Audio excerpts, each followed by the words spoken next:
आके रुक गए थे, एक्चुअल डिसीजन मेकिंग अब कैसे लेना है। हम लोग परफेक्ट डिसीजन समझ गए, हम लोगों को परफेक्ट डिसीजन का इंपॉर्टेंस समझ में आ गया।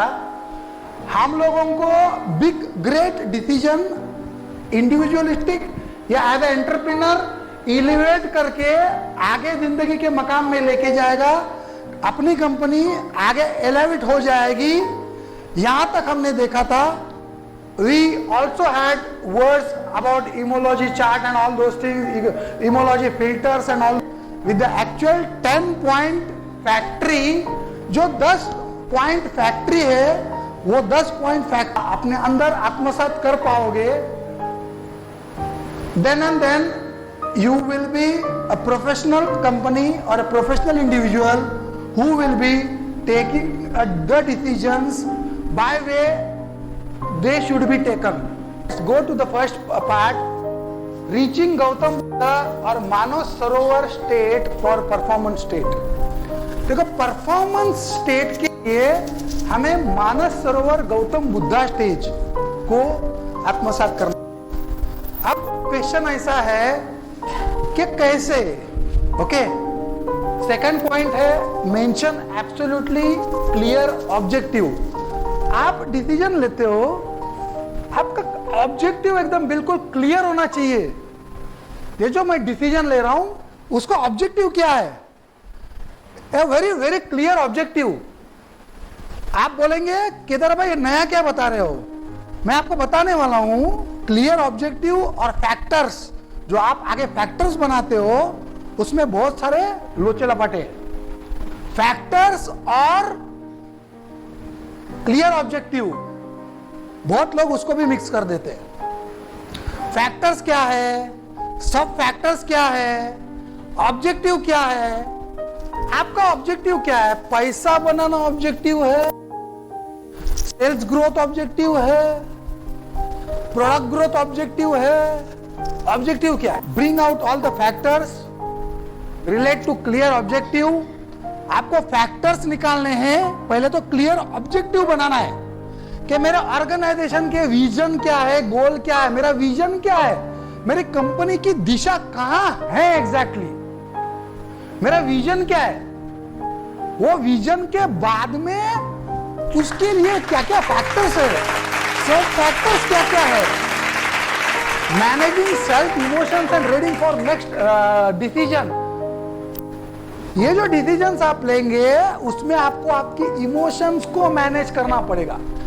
आप अगर कर्मचारी हो तो भी आपको मैनेज करना पड़ेगा, आप अगर डायरेक्टर हो तो भी आपको मैनेज करना पड़ेगा।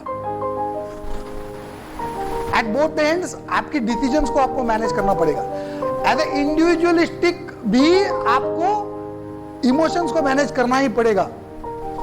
Mention hypothesis, brainstorm, analyze and evaluate and relate and correlate all identified factors. State the options considering future. Group discussion, take 3 to 15 years of future note before you finalize the decision. Finalizing the appropriate decision and commitment for decision. Keeping future balance, enthusiasm, focus for the decision commitment.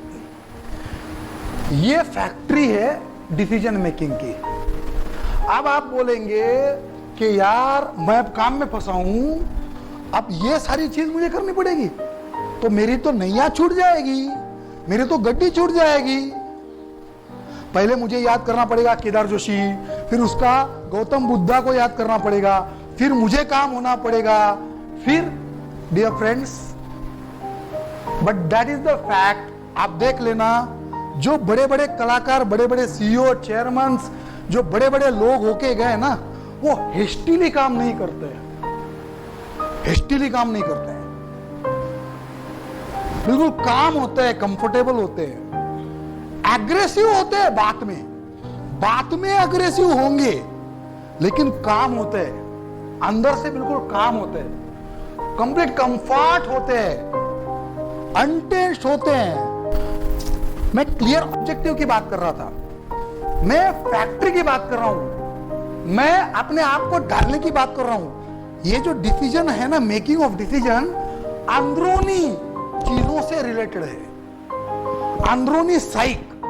अपना अंदरूनीपन, अपने अंदरूनी habits, विचार करने की क्षमता, अपने ऊपर आती हुई क्रियाएं, नेगेटिविटी, नेगेटिव न्यूज़ेस, ये सारे चीजों से हम लोग घिरे हुए रहते हैं। मल्टीटास्किंग, ये काम के बाद वो है, वो उस मीटिंग के बाद मुझे ये करना है, आज ये, इसके बाद में मुझे वहां जाना है, फिर वो आने वाला है, मेरे ऑफिस में ये होगा, वो होगा, ऐसा होगा, वैसा होगा, हम लोग घिरे हुए हैं। Okay, I am trying to understand, make you understand dear friends, हम लोग मल्टीटास्किंग में होते हुए भी I am trying to give you advice. Follow this 10-point factory. You will make great decisions in your life. That is my promise to you.